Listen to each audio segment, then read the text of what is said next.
Welcome back to Dark Horror Stories.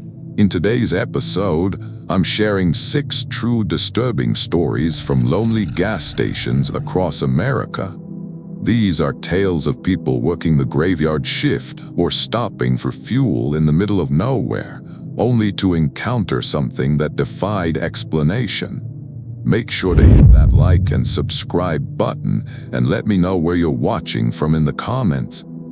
Story 1. The Route 48 station sits about 40 miles west of Elko, Nevada, right where the highway cuts through absolutely nothing for what feels like forever. I worked there for 8 months back when I was 23, saving money before I planned to move to Sacramento. The owner, Gerald Bucks, only needed someone for the overnight shift, 10 p.m. to 6 a.m. And honestly, most nights were so quiet I'd finish 2 books a week just sitting behind the counter. The building itself was this squat concrete box that had been painted white maybe 30 years ago. And the 2 gas pumps out front were so old they still had the rolling number displays instead of digital screens. I usually brought a thermos of coffee that tasted burnt by midnight no matter how fresh I made it. And I downloaded a bunch of podcasts to my phone to help pass the time. The bathroom was behind the counter, the storage room was in the back, and there was this weird alcove near the ice machine that I never really understood the purpose of. Gerald said it used to connect to an office space they closed off years ago. The door was painted shut. It happened during a Tuesday night in late September, maybe October. I think it was September, actually, because the days were still warm, but the nights had started getting properly cold. I'd been restocking the cigarette display behind the counter, something I'd been putting off for 3 days, when I heard a car pull up to the pumps. That wasn't unusual, but the sound of the engine idling for 5 full minutes without anyone coming in definitely was. People usually came right in to prepay or use the restroom. I could see the car through the window, some dark sedan that looked like it was from the 90s, but the overhead lights out by the pumps made it hard to see through the windshield clearly. When the driver's door finally opened, a woman stepped out. She was wearing what looked like a nightgown, pale blue or maybe gray, and she wasn't wearing shoes. I remember that specifically because my first thought was about the broken glass that accumulated near the pumps no matter how often Gerald swept. She walked maybe 3 steps toward the store, stopped, and just stood there facing the building. Not moving, not looking around, just standing perfectly still with her arms at her sides. I watched her for probably 30 seconds, maybe a full minute, trying to figure out what was wrong. The way she stood felt wrong, like her posture was too straight, too rigid. I told myself she was maybe drunk or having some kind of medical episode and I should probably go check on her. But I didn't move yet. Something about the way she'd stopped so precisely, like she'd hit an invisible wall, made my hands feel clammy. Then she started walking again, same measured pace, directly toward the front door. The motion sensor chime went off when she pushed through, and I forced myself to smile like this was totally normal. Customer service instincts, you know. She didn't acknowledge me, just walked past the counter toward the back of the store where the refrigerated section was, her bare feet making soft, padding sounds on the linoleum. She moved past the chips, past the candy aisle, and stopped in front of the coolers full of beer and soda. "Evening," I called out, trying to sound casual. "Can I help you find something?" She didn't respond, didn't even turn her head, just stood there staring at the cooler doors with her hands still at her sides. I could see her reflection in the glass, and her face was completely expressionless, empty. I felt this uncomfortable prickling sensation between my shoulder blades, like when you realize you've walked into a room and forgotten why. The fluorescent lights overhead were buzzing more than usual, or maybe I was just noticing it more. "Miss," I tried again, "are you okay?" This time she did move. She reached forward and placed both palms flat against the cooler glass, fingers spread wide. Then she started sliding her hands down the glass, slow and deliberate, leaving these smudged trails. When her hands reached the bottom, she straightened back up and did it again. And again. Over and over, like she was washing the glass or searching for something she couldn't quite find. The squeaking sound of her skin on glass made my teeth hurt. I walked out from behind the counter because this had crossed way past strange into something I needed to deal with. My phone was in my pocket, and I was already thinking about calling the sheriff's office or maybe an ambulance. As I got closer, I could smell something sweet and rotten, like fruit that had been left out too long. She was still sliding her hands down the glass, mechanical and rhythmic, and I could see now that her feet were filthy, caked with dried mud that was flaking onto the floor. "Hey," I said, louder this time, "I need you to stop that." She stopped, just froze mid-motion with her hands pressed against the glass at chest height. Then slowly she turned her head to look at me. I don't know how to describe her face except that it looked like someone wearing a mask of themselves. The features were all there and in the right places, but something about the proportions was off by maybe a quarter inch in every direction. Her eyes were too far apart. Her mouth sat too high on her face. And when she smiled, God, when she smiled, her lips pulled back way too far, exposing teeth all the way to the molars. "Cold," she said. Her voice sounded like two people talking just slightly out of sync. I took a step backward without meaning to. Every rational part of my brain was screaming that I needed to help this person, that she was sick or injured or in shock, but my body was making its own decisions about whether that was true. She moved away from the cooler and started walking toward me, same measured pace as before, and I backed up until I hit the counter. She stopped about 5 feet away, tilted her head at an angle that was just wrong, and said, "Cold," again in that double voice. Then she turned and walked toward the front door. I stayed frozen by the counter while she pushed outside, crossed the concrete pad, got back in her car, and drove away. The whole thing couldn't have lasted more than 3 or 4 minutes, but my heart was slamming so hard I felt dizzy. I locked the door. That wasn't something I was supposed to do. Gerald's rule was we stayed unlocked 24 hours, but I locked it anyway and flipped the sign to closed. Then I called Gerald's cell phone, even though it was almost 1 in the morning. He didn't answer, so I left a rambling voicemail about a sick customer and needing to close early for safety reasons. I sat behind the counter for the rest of the shift with every light in the store blazing and my phone in my hand, ready to call 911 if that car came back. It didn't. Nothing else happened that night. But when I went to clean the cooler glass before my shift ended, I found something that made my mouth go dry. The smudge marks her hands had left weren't on the outside of the glass. They were on the inside, pressed against the inside surface of the cooler door. I stood there staring at them for maybe 10 minutes, trying to work out how that was possible, before I got a bottle of cleaner and scrubbed them away without mentioning it to Gerald when he came in. I finished out that week and quit. Told Gerald I'd gotten an offer in Sacramento and had to leave immediately. He was annoyed about the short notice, but he paid me what he owed. I moved 3 days later, and I didn't drive through Nevada again for almost 5 years.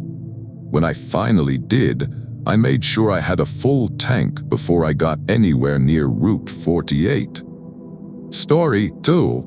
My Uncle Terrence owned a Chevron station just outside Casper, Wyoming, the kind of place that services mostly truckers and people driving through to Montana. I spent a summer there when I was 19, helping him out after his regular attendant broke his leg in a motorcycle accident. The station was bigger than most, 8 pumps, a convenience store, a separate mechanics bay that stayed closed at night, and this long gravel parking area in the back where trucks could rest. Uncle Terrence lived in a small house about 10 minutes away, so I was alone from 11 p.m. to 7 a.m. most nights. though truckers would stop by pretty regularly until about 3. The weather that July was hot during the day but got surprisingly cold once the sun went down. I'd usually wear a hoodie after midnight and keep a space heater running behind the counter even though it was July, which felt ridiculous. The building was old, built sometime in the 70s I think, and the walls were this weird paneled wood that made the whole place feel darker than it should be even with all the lights on. There was a back door that led out to the parking area, and Uncle Terence always kept it locked at night after some kids broke in a few years earlier and stole a bunch of cigarettes. I'd been working there maybe 3 weeks when I started noticing the truck. It was an 18-wheeler white cab that looked fairly new, but there was no company name or logo on the side. It would pull into the back parking area around 2 a.m., always on a Thursday night, and just sit there idling for about 45 minutes before driving away. The driver never came into the store, never got fuel, never got out of the cab, just parked and idled. I mentioned it to Uncle Terence and he shrugged it off, said maybe the guy was taking his mandatory rest break or making phone calls or something. Truckers were weird about their routines, but it bothered me. Something about the way it always parked in the exact same spot, backed up against the fence at the far end of the lot where the overhead lights didn't quite reach. I could see the cab from the back window if I stood near the storage room, but I couldn't see inside it clearly enough to make out the driver, just a vague shape behind the windshield. On the 5th Thursday, I know it was the 5th because I'd started keeping count in my phone. I decided I was going to walk out there and see what the deal was. It was stupid maybe, but I'd convinced myself that someone might be casing the place, planning a robbery or something. I waited until the truck had been idling for about 15 minutes.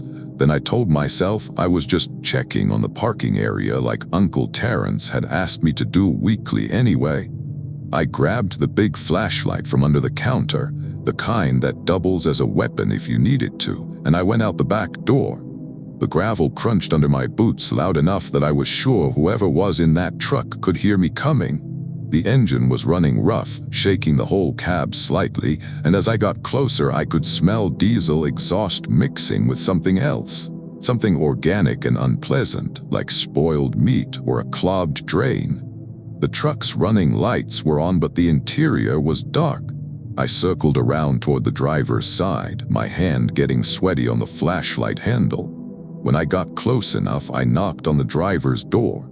3 solid knocks, official and firm like I had every right to be there. The engine kept rumbling. Nobody responded.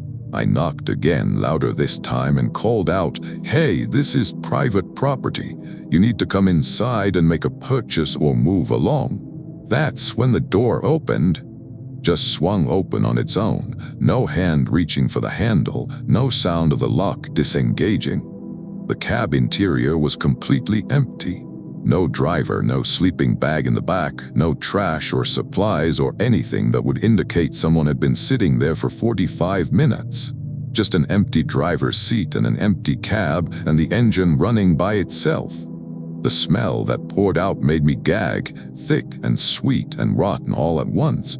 I stumbled backward fast enough that I almost tripped on the gravel. The door stayed open, swaying slightly in the night breeze, and I could see the steering wheel just sitting there without anyone touching it. Every logical part of my brain was trying to work out how this was possible. Remote start, some kind of mechanical issue, but I'd watched this truck drive into the lot. I'd seen someone in the cab when it pulled in. I was sure I had. Then the radio inside the cab turned on. Not static or music, but a voice. A woman's voice, speaking clearly and calmly. "Terence doesn't know what he inherited. The debts don't reset, they carry forward." I ran straight back to the building, fumbling with the door lock because my hands were shaking so bad.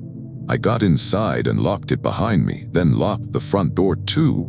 Then I pulled out my phone and called Uncle Terence, but just like when I tried to call him about other stuff, it went straight to voicemail.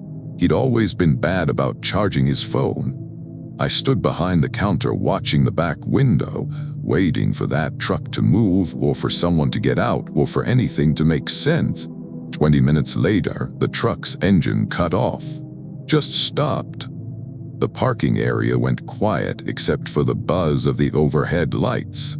Another 10 minutes after that, the cab door slowly swung closed by itself with a solid metallic thunk that I heard even through the building walls. Then the truck's lights went off completely, and it just sat there in the darkness until about 4 a.m. when it started up again on its own and drove away like nothing had happened.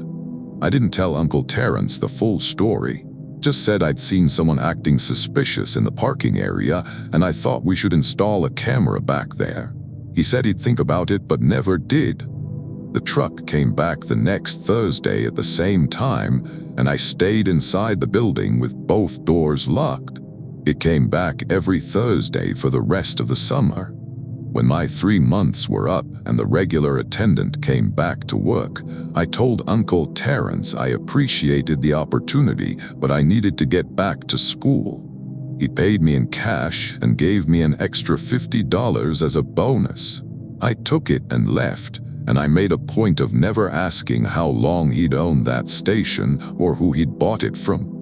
3 years later, I heard from my mom that Uncle Terrence had sold the Chevron and moved to Arizona. She said he'd gotten a good price for it and seemed happy to be leaving Wyoming. I didn't ask any questions. I didn't want to know if the truck still came on Thursdays. Story 3. The Redfield service station on Highway 212 in Montana was where I stopped on the worst drive of my life. I was 28, heading from Billings to Bozeman after a conference that had run long, and I'd stupidly decided to push through instead of getting a hotel. It was February, snowing enough that visibility was shit, and by the time I saw the lights of the station, I was running on fumes, both literally and metaphorically. My phone was at 8% battery. My coffee had gone cold 2 hours ago, and I was so tired my eyes felt like they were full of sand. The station itself looked ancient, like something from the 50s that had been patched together over decades with whatever materials were handy. Rust-stained metal siding, a crooked sign that said gas food repair in letters that didn't quite line up, and 2 old-style pumps that I wasn't entirely sure would accept my credit card. But the lights were on inside, which meant someone was working, and that was enough. I pulled up next to the first pump and killed my engine. It took me 3 tries to get my card to work, and when I finally started pumping, I realized how unnaturally quiet everything was. No wind, even though it had been gusting the whole drive. No sound of distant traffic, just the mechanical click-click-click of the pump and my own breathing fogging in the air. The snow was coming down in fat, lazy flakes that seemed to fall slower than they should have. I looked through the windows of the station store and saw someone moving around inside. A guy, older, wearing what looked like a heavy canvas jacket. My gas tank was 3/4 full when I started feeling wrong. Not sick exactly, but displaced, like I'd woken up somewhere I didn't remember falling asleep. The air smelled like ozone and old oil, and the lights inside the station seemed to be flickering in a rhythm that was almost but not quite regular. I told myself I was just exhausted, that I needed to get inside, buy something with caffeine, and get back on the road before the weather got worse. The pump clicked off at $52.80. I remember the exact number because I stared at it for what felt like a full minute trying to make my brain process what I needed to do next. Replace the nozzle, get my receipt, go inside. Basic steps that suddenly felt complicated. I managed it eventually and walked toward the store entrance, my boots leaving prints in the thin layer of snow that had accumulated on the concrete. The door stuck when I tried to open it, and I had to pull hard enough that I stumbled backward a step when it finally gave. A wave of warm air hit me, thick with the smell of old coffee and something chemical, maybe cleaning solution. The guy I'd seen through the window was standing behind the counter now, watching me with an expression I couldn't quite read. Not hostile, not friendly, just watching. "Evening," I said, my voice coming out hoarser than I expected. "Hell of a night." He didn't respond, just kept looking at me with this steady, unblinking stare that made my skin crawl. He was older than I'd thought, maybe 70, with deep lines around his eyes and mouth. His canvas jacket was stained with old grease marks, and his hands rested on the counter like he was bracing himself against something. I walked to the refrigerated section and grabbed an energy drink, some kind of gas station brand I didn't recognize. The cooler hummed too loud, rattling like something was loose inside it. When I turned around to head back to the counter, the guy hadn't moved, hadn't shifted his weight or adjusted his hands or blinked, just stood there staring at where I'd been standing. "Just this," I said, setting the drink on the counter. "And I prepaid for gas at pump 1. His eyes moved to the drink, then back to my face.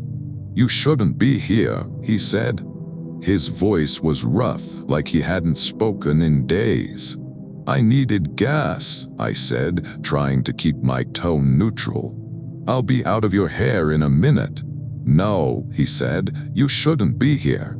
This station closed in 2003. The air in the room felt suddenly colder. I looked around, really looked, and noticed details I'd missed before. The products on the shelves were wrong, brands I didn't recognize, packaging designs that looked decades out of date. The cash register was mechanical, not digital. The calendar on the wall behind the counter showed March 1987, and when I glanced down at the counter itself, I realized my hand was resting on a surface that was covered in dust thick enough that I'd left a clear print. "I don't understand," I said, which was the most articulate thing I could manage. My heart was starting to pound now, hard enough that I could feel it in my throat. The old man's expression didn't change. "You need to leave. Get in your car and drive back the way you came. Don't stop. Don't look back. Just drive until you hit Billings again, then turn around and take a different route." His hands finally moved, lifting off the counter, and I saw that his palms had left marks in the dust too.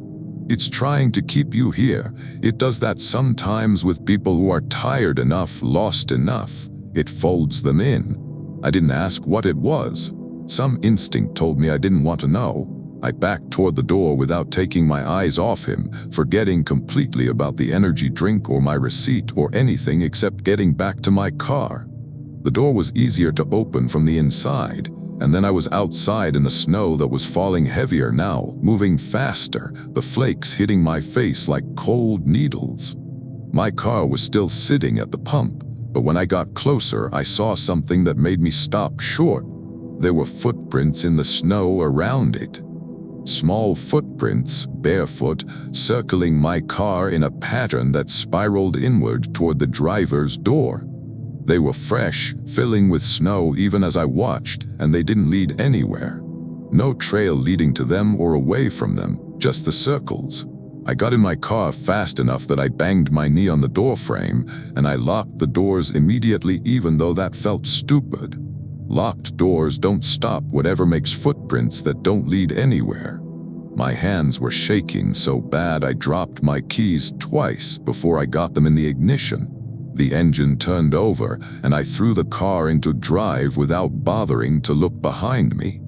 The highway was empty in both directions, and I drove back toward Billings exactly like the old man had told me to. The snow stopped 5 minutes later, just stopped all at once like someone had flipped a switch. I drove for 40 minutes until I hit the city limits. Then I pulled into a well-lit truck stop and sat in the parking lot with my engine running for almost an hour before I could make myself move again. When I finally got home 3 days later, I detoured through Idaho to avoid that stretch of highway. I looked up the Redfield service station online. There was a mention of it in a local history blog, including a photo from 1986 showing the same crooked sign and rust-stained siding. The caption said it had closed permanently in November 2003 after the owner died and no one wanted to buy it. The building was torn down in 2008 and the lot sat empty now except for the concrete pads where the pumps used to be. I drove past that stretch of highway once more, maybe 2 years later, in full daylight on a clear summer day. There was nothing there, just empty land and scrub grass and a state historical marker about something completely unrelated. But I swear to God, when I looked in my rearview mirror after I passed, I saw lights.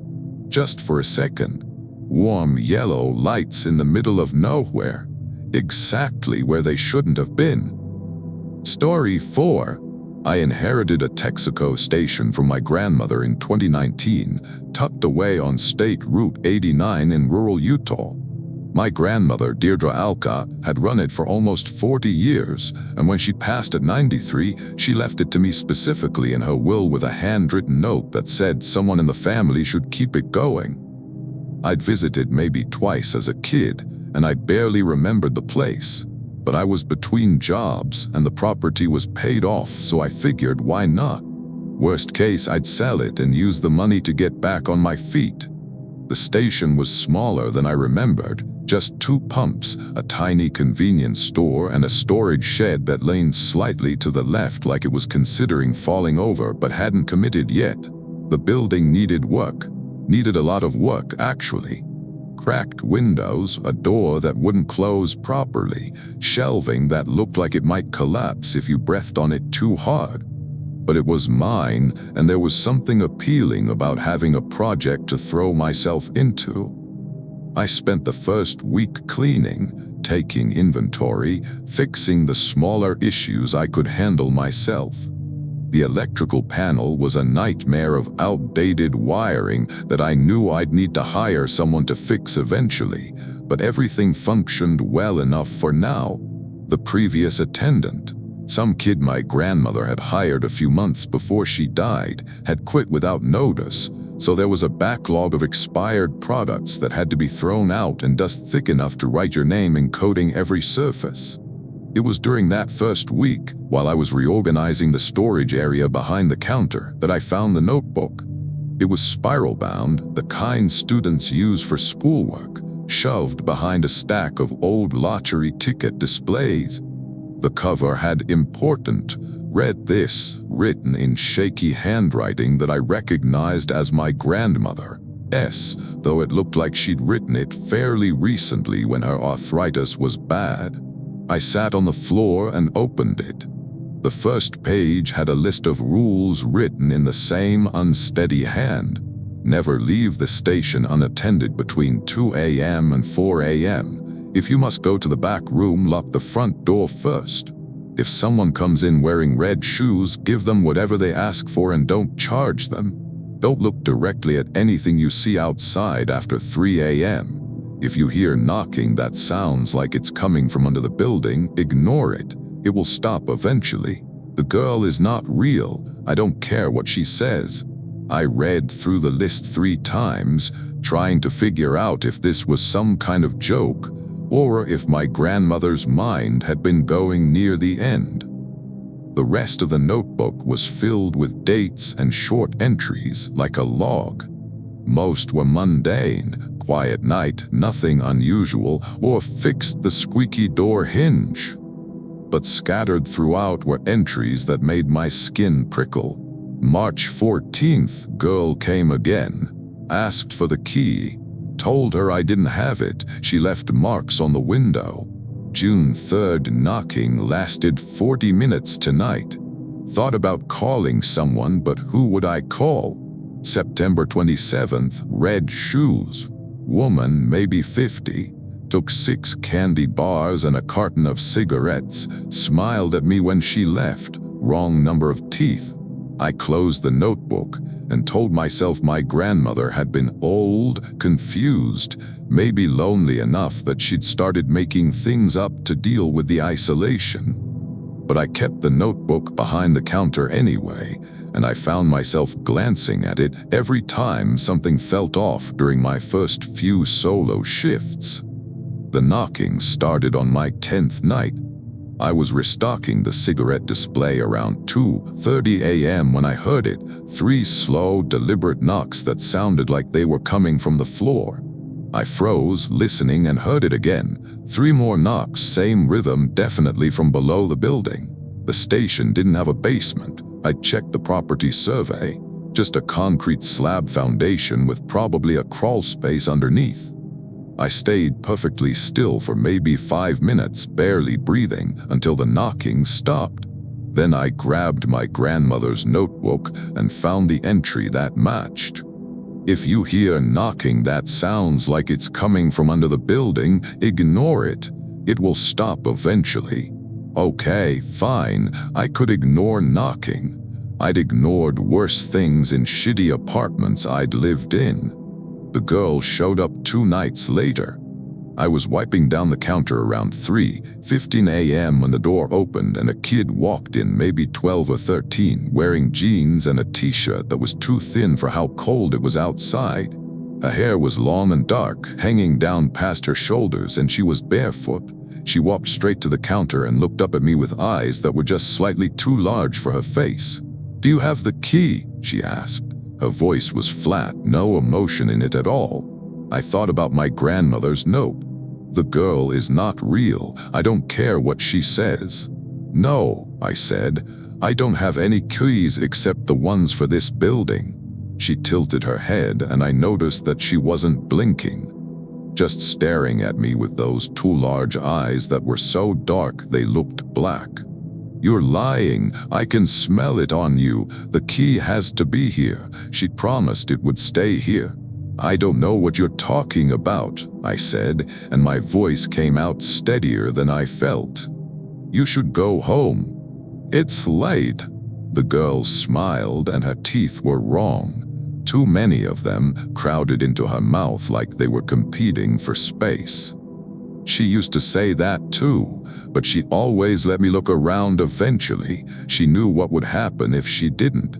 She turned and walked toward the back of the store, her bare feet silent on the linoleum.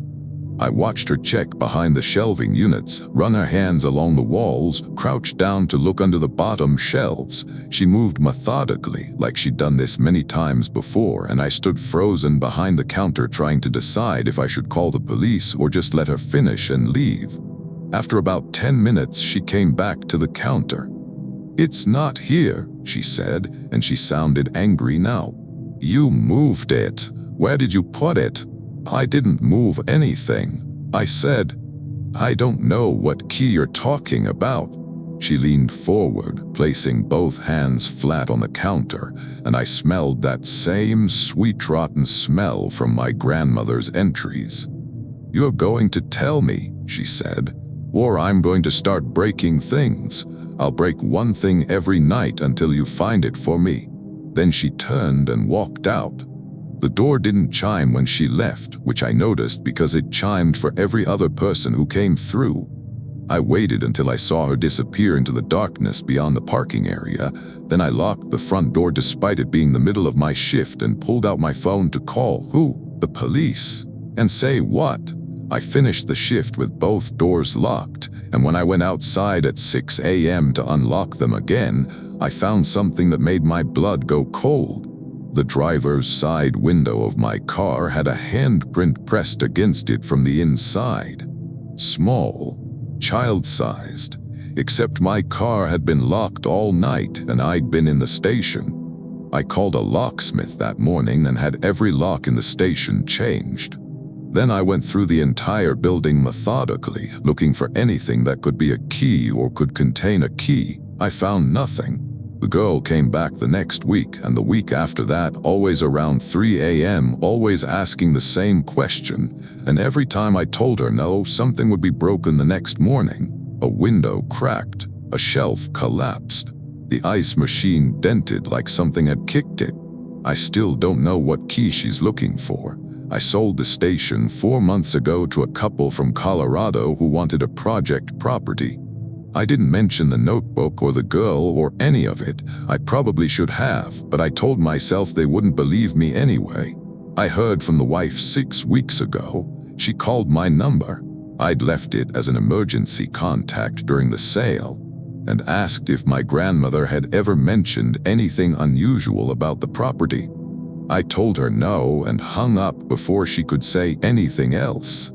I didn't want to know, still don't. Story 5.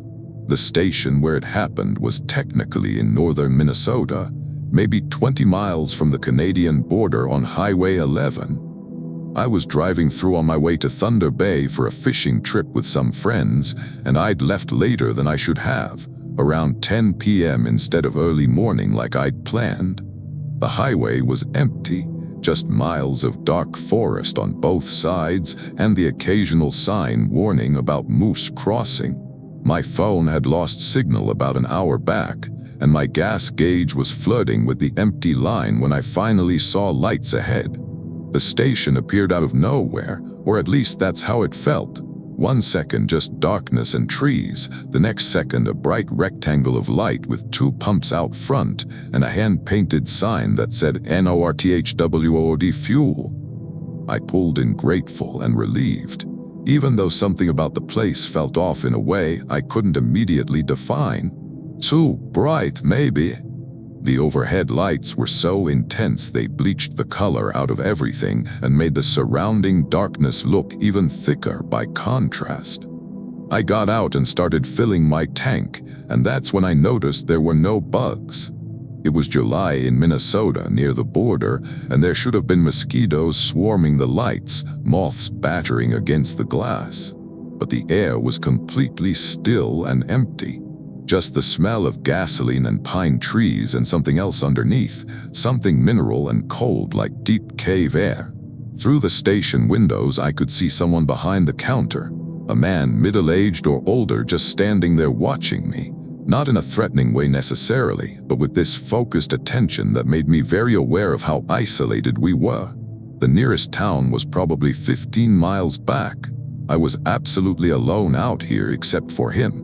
My tank filled and I went inside to pay. The interior was neat, almost obsessively so. Canned goods lined up with military precision, floor mopped so clean it reflected the lights, not a single piece of trash or dust anywhere. The guy behind the counter nodded at me when I came in but didn't speak. He had this weathered face, deeply lined, and eyes that looked bruised with exhaustion.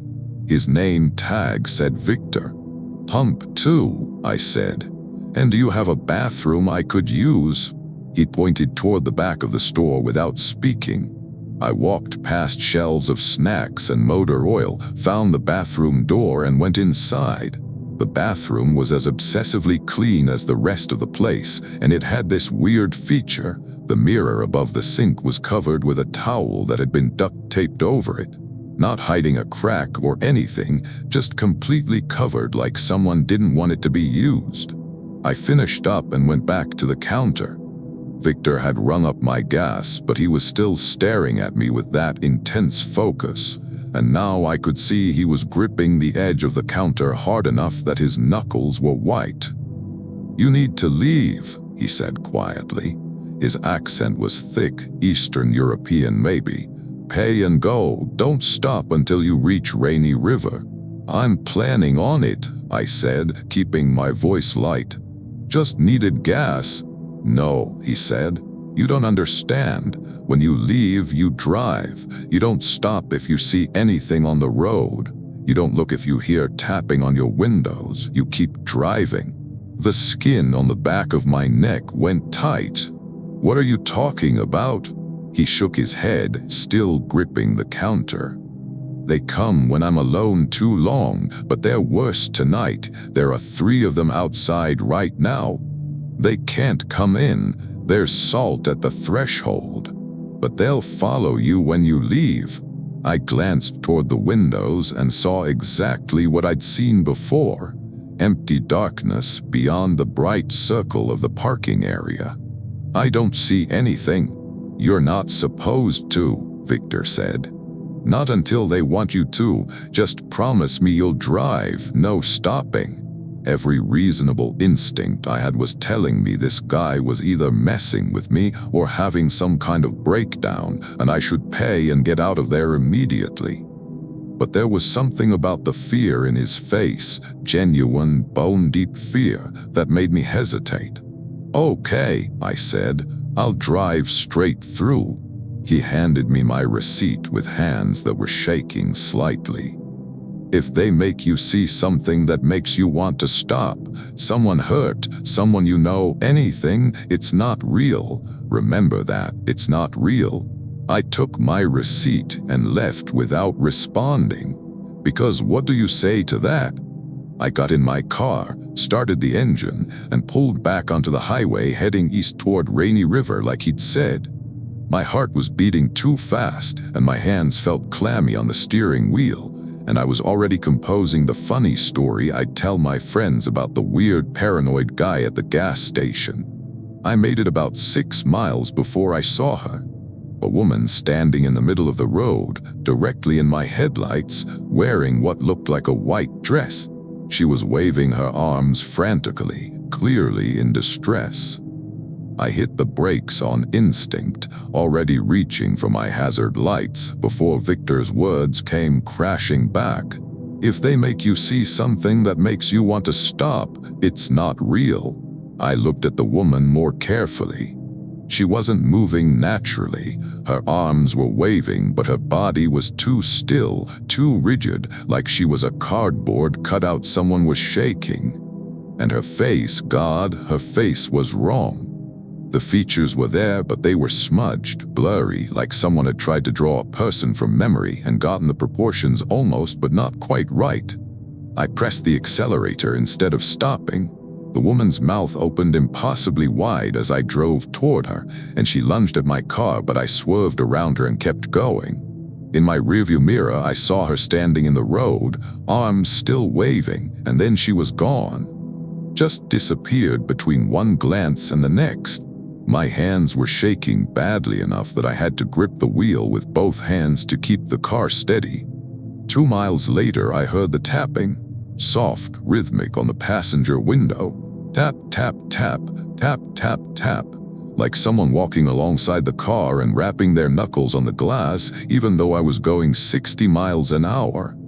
I kept my eyes straight ahead and turned the radio up as loud as it would go, drowning out the tapping with static between stations.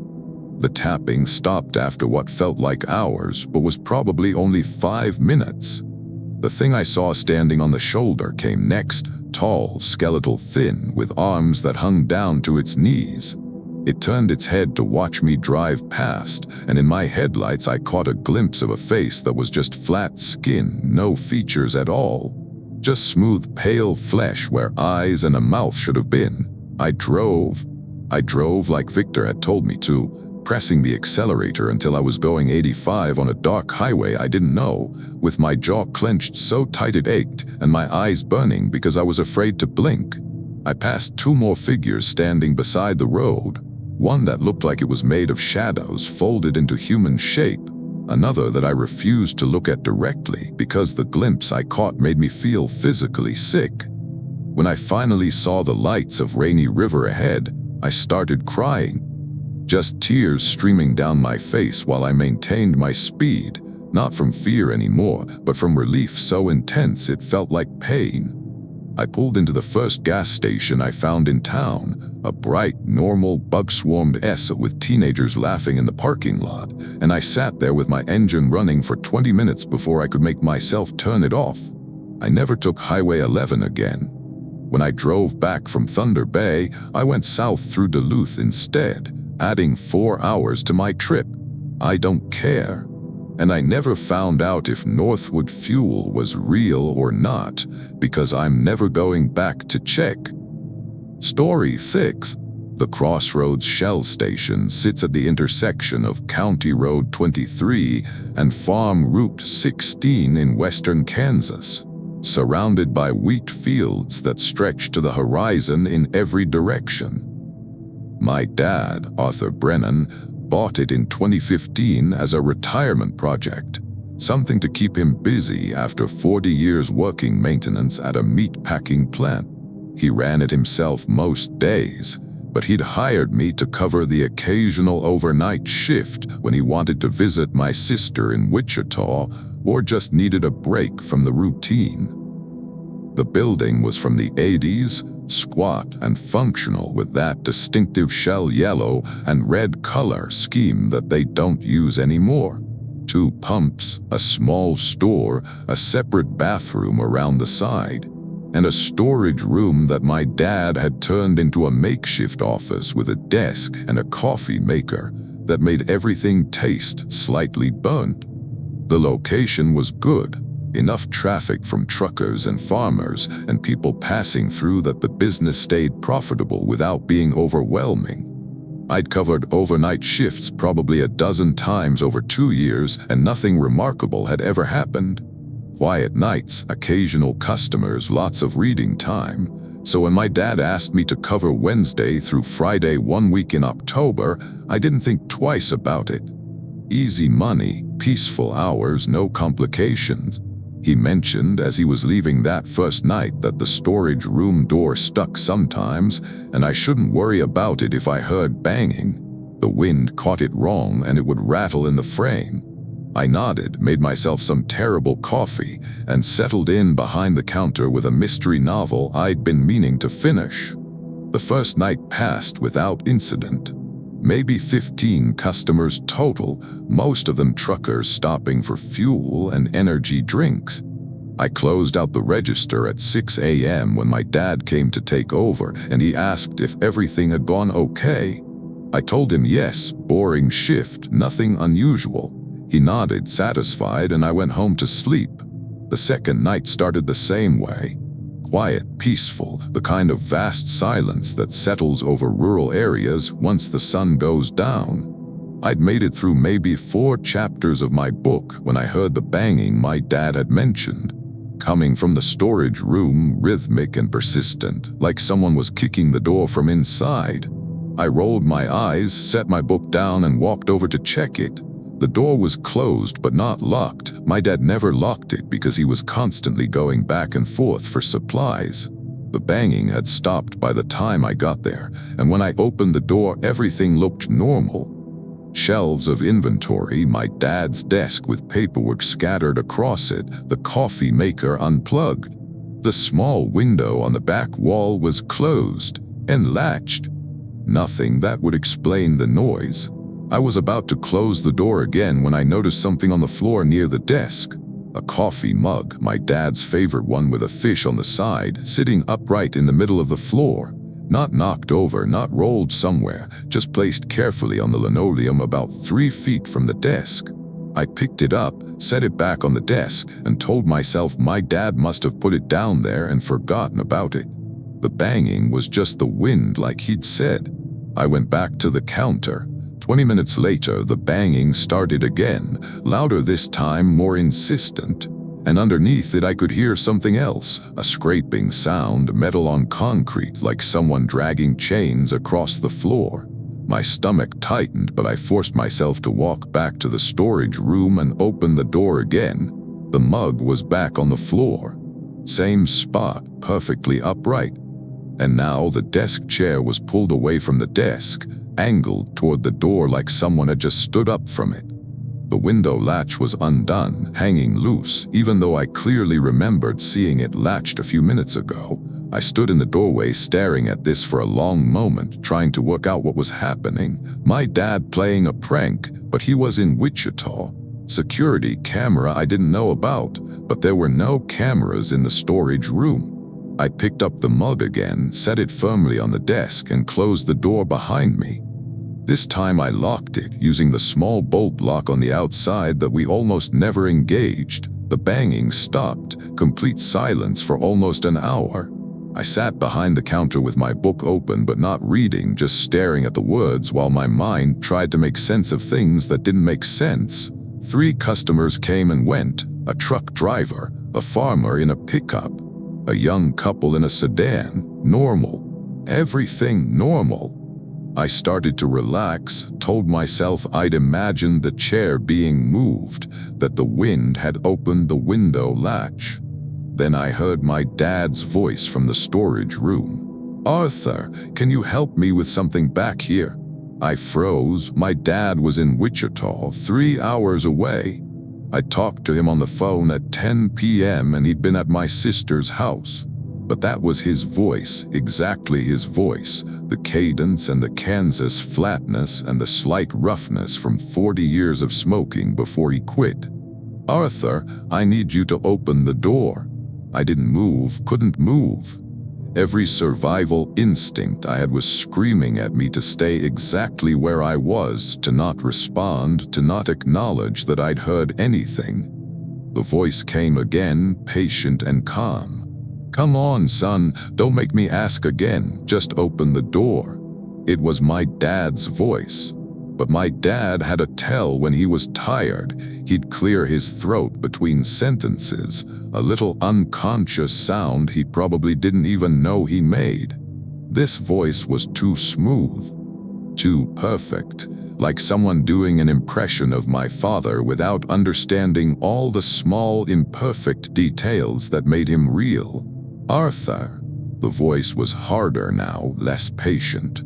"Open this door right now." I pulled out my phone with shaking hands and called my dad. It rang 4 times before he answered, groggy and confused. "Hello? Where are you right now?" I asked. "What? I'm at Rachel's house." "Arthur, it's 2 in the morning, what's wrong?" The storage room door rattled violently in its frame, and my dad's voice, the one in the storage room, started yelling. "Open this fucking door! Let me out! You locked me in here!" "Dad," I said into the phone, "I need you to stay on the line with me." I heard him wake up fully on the other end. "What's happening? Talk to me." The storage room door was shaking so hard now that the bolt lock was rattling, and I could hear something slamming against it from inside with enough force that I thought the hinges might give. The voice had changed pitch, become something else entirely, multiple voices layered over each other, high and low and in between, all screaming my father's name with increasing rage. "I'm leaving," I told my dad. I grabbed my keys from under the counter and headed for the front door without looking back at the storage room. "I'm getting in my car and I'm leaving right now." "Okay," he said, and I could hear him moving around on his end, probably getting dressed. "Drive to Wichita. Come here, don't stop anywhere." I got in my car and locked the doors, and I was backing away from the building when the storage room window exploded outward. Just shattered all at once, glass spraying across the pavement, and something pale pulled itself through the opening. I saw an arm too long, joints bending in too many places, fingers that were more like bone spines than anything human. Then I was driving, accelerating hard enough that my tires spun on the loose gravel before catching.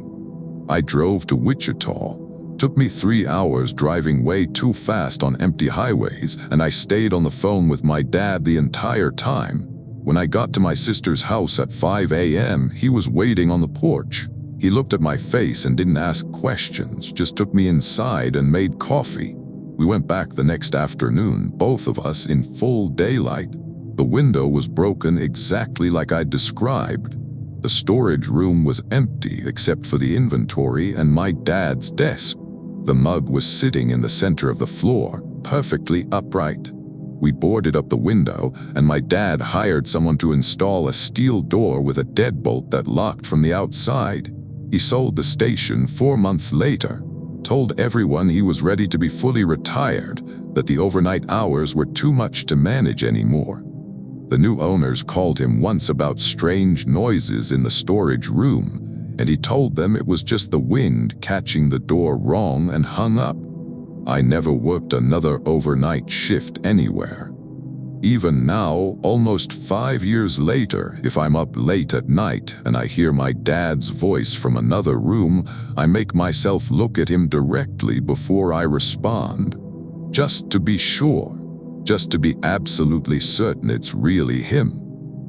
Thanks for watching. If you enjoyed these stories, hit that like button and subscribe for more. Let me know in the comments which story unsettled you most, and share this with your friends who love a good scare. Until next time, stay safe out there.